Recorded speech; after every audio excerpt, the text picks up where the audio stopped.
Hello, Trev here, and I've just popped on to answer a few queries about practice. So quite a few parents get in touch with me when they've started lessons, and they really sometimes struggle when their kid isn't practicing at home. So I thought I'd just sort of like outline what I expect from practice, and also, if you're not a student of mine, what I think a good sort of realistic sort of kind of expectations of yourself as well as your kids if you're a parent of someone learning. So first of all, it's good to break down practice into different elements. So you've got sort of technique elements, which might be sort of scales or little patterns. And a beginner, it might just be a case of trying to get all of your fingers moving, either on your piano or on your guitar or your ukulele or whatever. And for vocalists as well, so singing some scales. So a bit of technique is kind of really important to the structure, but it doesn't have to be complicated. It could be playing around, and then also playing some pieces, obviously. So if you're learning pieces, maybe some difficult pieces. So I would say you've got technique, you've got sort of your work, if you like, your harder pieces, and then also some fun playing. And depending on who you are, fun playing can mean a lot of different things. So some people like being creative and sort of making stuff up on their instrument, and I really encourage that for everybody. But also playing pieces that you're familiar with already. So doing a kind of a couple of pieces that you learned sort of way back when you started, for example, is quite a nice way to do it. So you've got the balance, the kind of the mix of a bit of kind of technique stuff, a bit of work, if you like, so the harder things, and a bit of fun playing. Okay. The other kind of really important thing is how often you practice. And I think that I've taught for many years actually, and I think 3 times a week is what I would recommend for everybody as a goal. Okay, so 3, and I'm going to say 3 times like 10 minutes, which doesn't seem like a lot, but the students that do that, and that I have of all ages, if they do 10 minutes and they tick it in a practice book, they retain the muscle memory and they seem to come to each lesson and progress. Those that only do kind of 1 or 2, and even if it's like 1 super long practice, they don't seem to maybe learn as fast or retain it as fast. So that's what I recommend.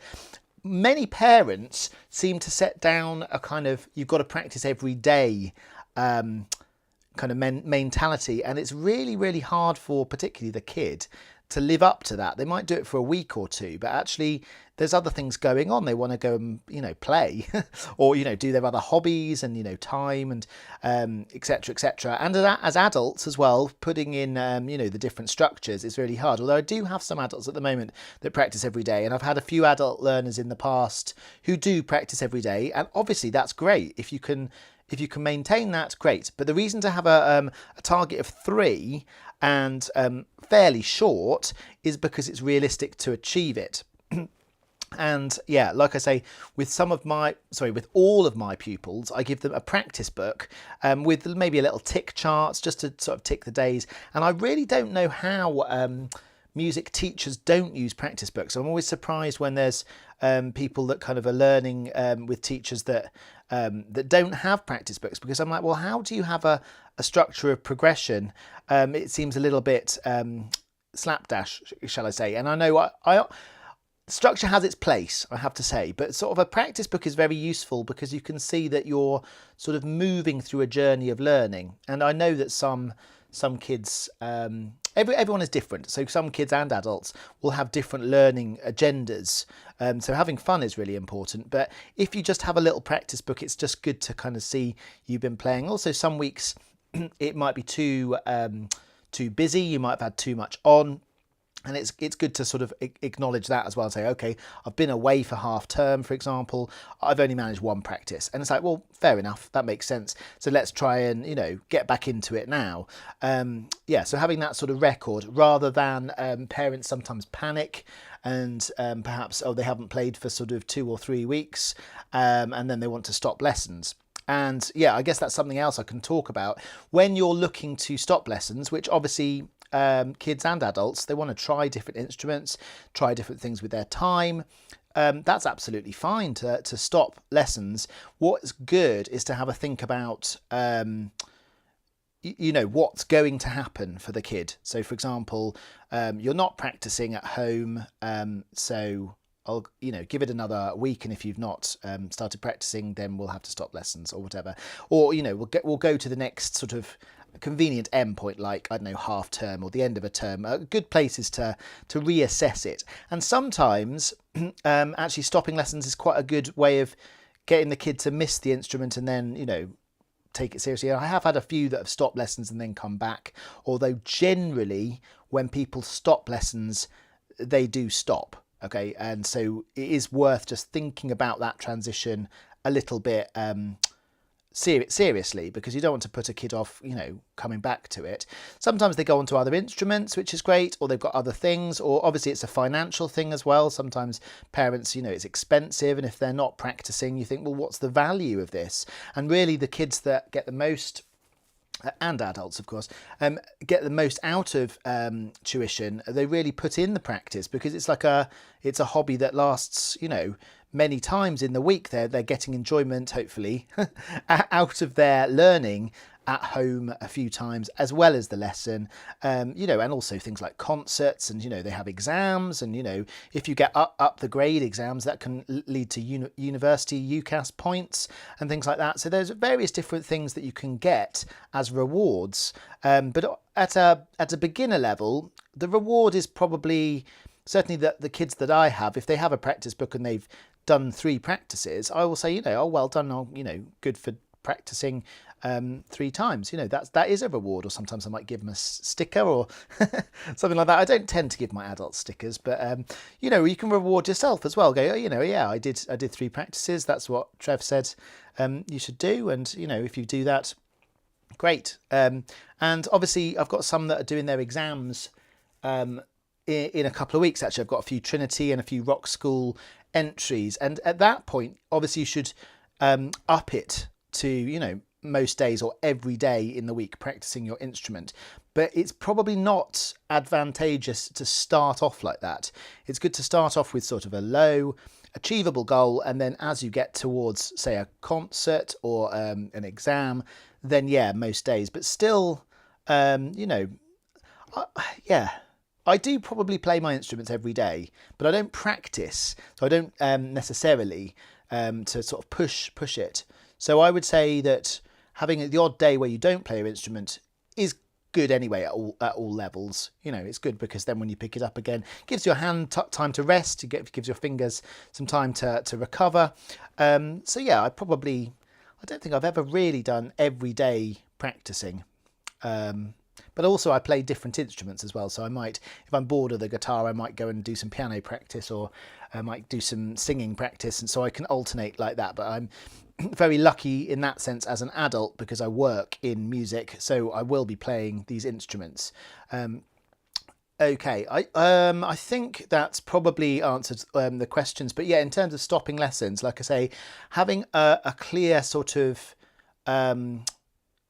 a clear communication with the child is useful. Like if you are worried that they're not, basically if they're not practicing and you're not feeling that they've got the value out of the lessons, then it's worth saying to them, well, okay, we'll have to stop lessons. But don't just say we stop the lessons. Say, well, we're going to stop the lessons in a couple of weeks if you haven't practiced, because then it gives them a bit of a motivator. And yeah, some kids have, bucked up in that sense. If they're meant to stop, they probably will stop. Okay, so if they're kind of putting their feet in and they're like, oh, we don't want to practice, and you're finding it really hard to get them to play their instrument at home, then it might be that they've lost interest. They want to do something else. They want to do a different hobby, which is fine. And yeah, ideally you want to do all of the encouraging elements of practice. So the rewards, the kind of well done, playing in front of people is another thing that I really like. Sort of like, I know you're all really busy, but if you've got a visitor coming around, you can say, oh, can you play a piece in front of, such and such, or, and it builds confidence as well, and hopefully makes it quite fun. Like if they're playing in front of different people, and showing an interest. I've also had some parents that are a bit too a bit too interested, perhaps they kind of sit with their kid all the time, almost sort of follow their lesson a bit too closely. So it's good for the kid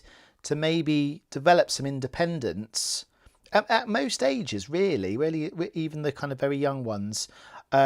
So they can be playing on their own, but there might be that you just check in and sort of maybe make a cup of tea, perhaps at the same time, maybe check in and say, oh, can you play me a bit of that? And then you go away again. That's how I would imagine the best way of sort of keeping an eye on what they do a little bit, but not really sort of sitting in on all the practice so it's like another lesson, because they do that when they have their actual lesson, and it's really important to be kind of seen in what you're practicing. But that's what lessons are really, or a big a big part of lesson. Sorry, this has gone a bit longer than I thought, but I'm coming up with some other ideas in terms of, I've had some parents who are quite critical of their kids' practice, so they'll put things in the practice book that might be sort of, oh, they can't play that bit, or the timing's really wrong on that bit. Sometimes that's helpful, and it's helpful for me to get that feedback sometimes, but generally, again, that's more like the lesson. So the lesson, they'll know if something's wrong or how to improve by what I tell them in a lesson. In terms of practice, it's far more constructive to sort of give praise and go, oh, I like that. Oh, can you play that again? Oh, that sounds really good. Or, oh, why didn't you play that to Auntie thingy? Or, oh, we're going to visit such and such, Uncle blah, blah. and that's the way I think practice is encouraged. And then the lesson is more where you might get a bit more kind of critical. Can you do that again? That wasn't quite right, if you see what I mean. Saying that, some kids love tests. You all know your child better than I do, I guess. But if you're having sort of scales tests, particularly, some kids really love that, and it's kind of really helpful if parents can have the time to say, well, can you play me this? Can you play me that? And there you can say, oh, you got that right. You didn't quite get that one, or that one wasn't so confident. But I guess what I mean is try not to be too overcritical of any practice, because practice is just about sort of playing at home, and ultimately it needs to be fun. First and foremost, it needs to be fun, because if it's not fun, then it becomes hard work getting them to do it. So it needs to start from a place of fun. Back to what I started with, just to round it off. When you've got sort of your technique and your work, your pieces that are tricky, and then your fun playing, if your kid is struggling, then really the fun playing is the main element. So they're kind of playing something they like, or making something up on their instrument. That's the most important. And as they practice a bit more, you could say, okay, let's do a bit more technique. So those sort of sections can grow. But it's important even for me, for example, as a professional musician, with gigs coming up or whatever, not just to do that work element, because I put myself under quite a lot of stress to get it right or whatever, and then I might put myself off practice because I've got too much hard work and I'm not really doing, I don't know, a bit of scales or just movement and some fun playing, or put too much pressure on